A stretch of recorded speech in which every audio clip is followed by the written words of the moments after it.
ABC Listen. Podcasts, radio, news, music and more.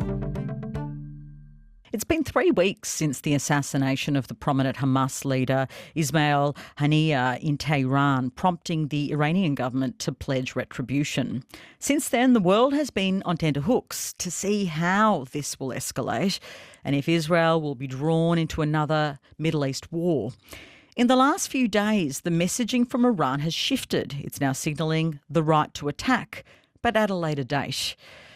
Behnam Taleblu is a senior Iran analyst at the Foundation for Defence of Democracies. He's currently in Australia and is my guest on Radio National Breakfast. Welcome to the program. Great to be with you, Patricia. Thanks so much for having me. The assassination felt like the moment the Middle East would erupt into a bigger struggle of some sort, but it hasn't. What are we waiting for and why so long? Well, unfortunately, there is a non-zero chance that Tehran could and will respond. If we remember back in April, the Islamic Republic made history after 45 years of a shadow war or a proxy war or a covert war, you would call it, against Israel. They moved from the shadows into the public, firing over 300 projectiles. And so we should take them at their word that they do intend to respond. But right now, I think they have much of the world community where they want. And that is dangerous, and that is kind of having to watch the news on a day-to-day basis. And this is, after all, what a terrorist regime would do, to benefit from the infliction of terror and this constant sense of fear and anxiety over will missiles fly again in the Middle East. Iran has continued to make threats against Israel, and you've said the Iranian military and government are using the threats as a form of psychological warfare. And of course, for many Israelis, it is that. They don't know when this is coming, they're waiting. Is it working? Based on what we see coming out of Israel, based on people we talk to there, based on social media, this go around not so much. In April, it did indeed appear to be working. There was a 12-day period between when the Iranians had their alleged consulate attacked in Syria and when they militarily responded. Now we're about 22 days and no military response, plus the successful interception last go around has led to a bit more of a normal resumption of the pattern of life. But who this is working on is not Israeli society. This is working on the American public diplomacy machine. The threat of a wider regional war in the Middle East, this late in the game, so close to the election, is actually spurring the Americans to put the handcuffs on the Israelis rather than on the Iranians who are escalating this situation. And that's an eerie position for the West to be in, where its adversaries are driving it to restrain its allies.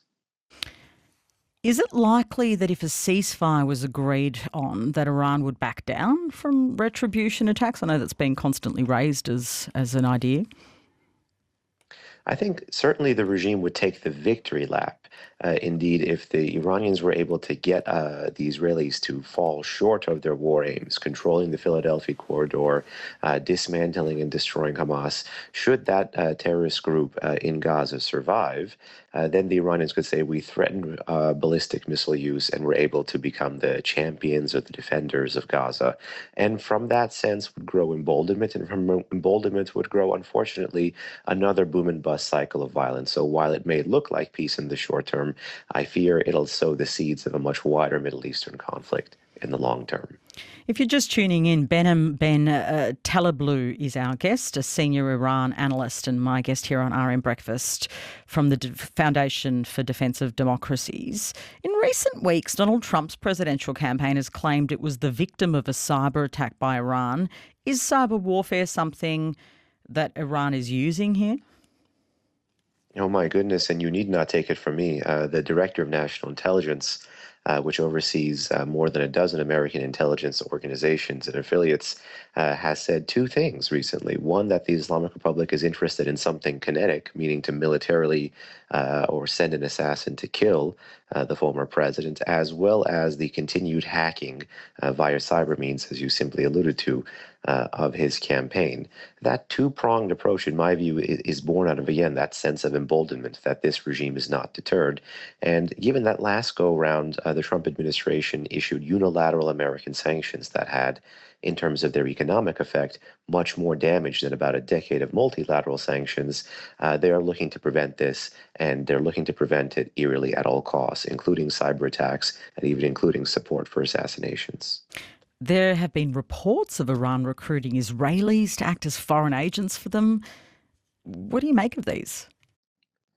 Yeah, just twice this summer alone. So twice in the past few months via Telegram, the Iranians have been trying to, this is not a radicalization effort per se. This is more of an attempt to feign or spoof a whole series of accounts. Some of them were even job boards accounts to get them to do odd jobs, to put up posters, to move things from one location to another, to scout locations, again, based on what has been publicly reported, and then to pay these folks via Bitcoin. So this is the Islamic Republic constantly looking in a whole series of Western democracies.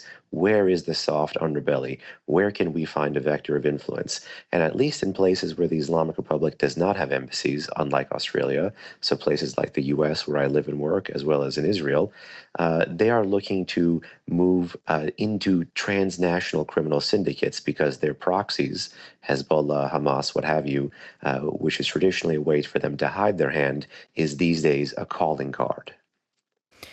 How close is Iran to becoming a nuclear arms state?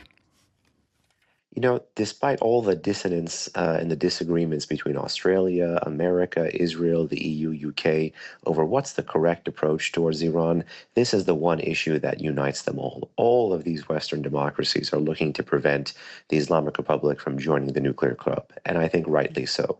Today, based on the knowledge base gains they've made, they could, within really a matter of days, develop enough weapons-grade uranium. That's the uranium needed at the sufficient level of purity for one nuclear weapon.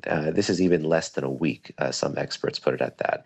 To further weaponize it, some experts say they need as little as 6 months, given other knowledge base gains they've had before. The real question is, would the West be able to detect this deviation in this process? And given the track record in the past, I'm not so confident. Behnam, thank you for joining us. Thank you. It's a pleasure. Behnam Taleblu is a senior Iran analyst at the Foundation for Defence of Democracies. It's easier than ever to hear your favourite local and national ABC radio stations, live and on demand on the ABC Listen app.